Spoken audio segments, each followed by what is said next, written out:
Թե ինչպես է ժամհարը պատժում պաստորին։ Շվեդական հեքիաթ։ Շրջաններից մեկում եղել է մի պաստոր։ Նա այնքան ժլատ էր, որ բոլորը զարմանում էին։ Երբեք ոչ մի աղքատի չէր կերակրում, ոչ մի անտուն օտարականի, նույնիսկ մի գիշերվա ապաստան չէր տալիս։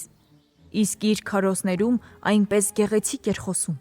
բռունցքը խփում ամբիոնին և ամբողջ եկեղեցով մեկ գոռում էր. «Իբր ժլատ մարդիկ անցանկալի են Աստծուն, և որ պետք է վերջին պատառը կիսել աղքատների հետ»։ Իսկ իրականում ամեն ինչ հակառակն էր։ Եվ իր ժլատության պատճառով ահա թե ինչ էր հնարել։ Քրիստոսի ծննդյան օրը, երբ բազմաթիվ աղքատ օտարականներ ապաստան էին խնդրում, նա զգեստը փոխում էր, հագնում ցնցոտիներ ու նստում խոհանոցում։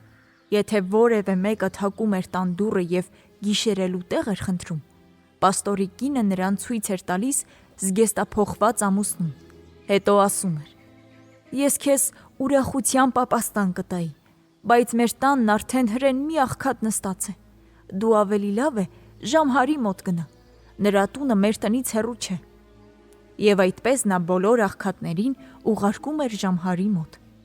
Իսկ Ժամհարն էլ, հասկանալի է, շատ չէր ուրախանում դրա համար, բայց նա խորամանկ մարդ էր և ամեն տեսակ հնարքների վարպետ։ Եվ որոշում է նա ժլատ պաստորին մի լավ դաս տալ։ Եվ ահա մի գիշեր, ծննդյան նախօրյակին, Ժամհարը հագնում է մուրացկանի շորեր և գալիս պաստորի կալվածքը, մի գիշերվա համար ապաստան խնդրելու։ Պաստորի կինը դարձյալ հին երգն է երգում. «Բարի մարդ, ես ձեզ ուրախությամբ ապաստան կտայի, բայց տեսնում ես, այ օջախի մոտ մի ուրիշ մուրացկան կա, դու ավելի լավ է գնաս Ժամհարի մոտ, նրա տունը մեր տնից հեռու չէ»։ Իսկ Ժամհարը նրան ասում է. «Ես այնտեղ եղել եմ, միայն թե Ժամհարի տանը առանց ինձ էլ շատ մուրացկաններ կային, այնպես որ գնալու տեղ չկա, հո պաստորի կինն այս գիշեր ինձ դուրս չի անի, ես հո պատերի տակ չեմ քնելու»։ «Աստված ոչ անի», վախենում է պաստորի կինը։ «Հենց այդ է», ասում է Ժամհարը, «եթե ձեր տանը մի մուրացկանի համար տեղ ճարվի, ինձ համար էլ կճարվի, նա հո պաստորի անկողնում չի քնելու, ճիշտ չէ եղբայր»։ Մոտենում է նա պաստորին, այնպես է խփում ուսին, որ սա քիչ է մնում քիթ ու մռութի վրա օջախն ընկնի։ Պաստորի կինը ընթրիք է տալիս մուրացկաններին ու նրանց ստանում հին մառանում գիշերելու։ Նա պաստորին կարգադրում է քնել գահավորակի վրա, իսկ Ժամհարին գահավորակի կափարիչի վրա։ Բայց Ժամհարը հիմար չի լինում, վեր է կենում ու պառկում գահավորակին, իսկ պաստորը ստիպված է լինում պառկել չոր կափարիչի վրա։ Որոշ ժամանակ անց Ժամհարը կամաց դուրս է գալիս սենյակից, հետո գալիս ու արթնացնում է պաստորին. «Լսիր բարեկամ, ես հիմա մի լավ վնաս հասցրի այդ գծուծ պաստորին,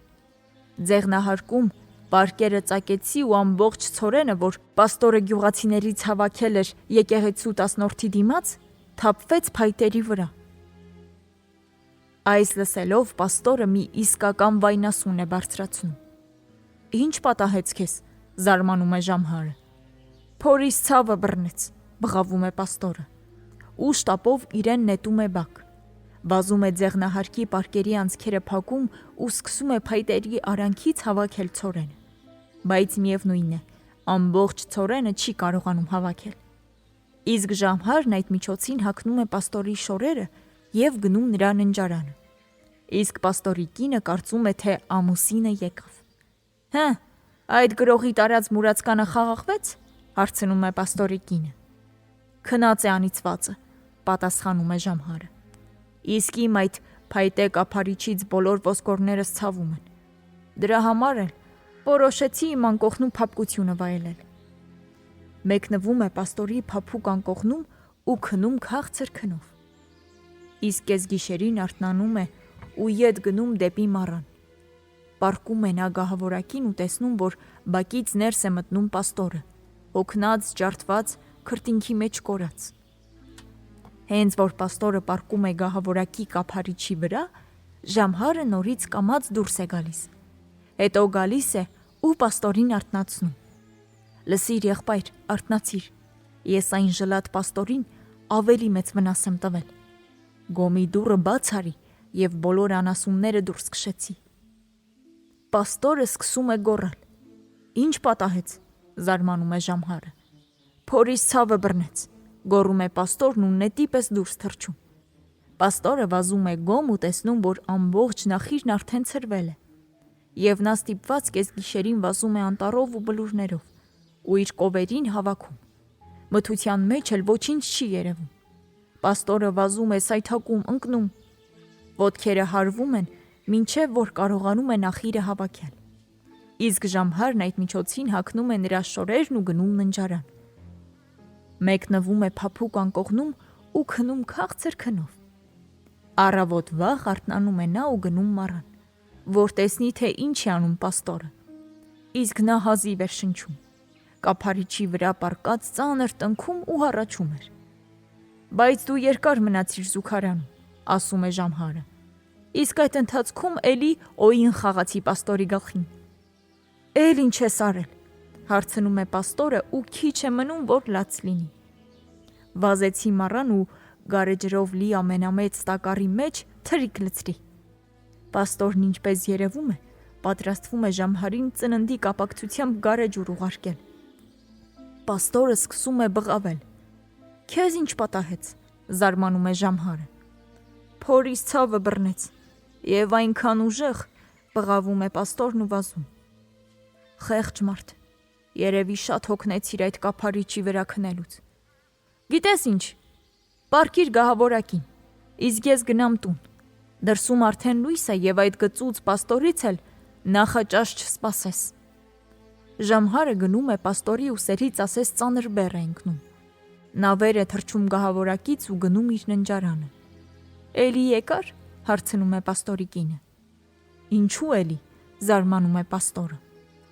Դե արդեն 2 անգամ եկել ես։ Պաստորը զարմանքից նույնիսկ ապշում է։ 2 անգամ։ Խելքդ գլխիդ է, կնիկ։ Դու երևի երազ ես տեսել։ Ես որ չեմ քնում, երազ չեմ տեսնում, բարկանում է պաստորի կինը։ Իսկ դու ամբողջ գիշեր այնքան գնացիր եկար, որ չթողեցիր անգամ աչք կպցնեմ։ Պաստորը պառկում է անկողնում և հետո վեր թռչում ու կնոջն արթնացնում։ Արթնացիր, կնիկ։ Ինչ ես ուզում, տեր հայր։ Վաղը Ժամհարին կուղարկես ամենամեծ տակառի գարեջուրը։ Շատ չի լինի դրան։ Ոչ, շատ չի լինի։ Մուրացկանն այնտեղ թրիկ է լցրել։ Հաջորդ առավոտ պաստորի կինը Ժամհարին է ուղարկում մի ամբողջ տակառ գարեջուր։ Իսկ Ժամհարը խմում և գովում է։ Դե նա գիտեր, որ ոչ մի թրիկ էլ չկա այնտեղ։ Եվ այսպես Ժամհարը պատժում է ժլատ պաստորին։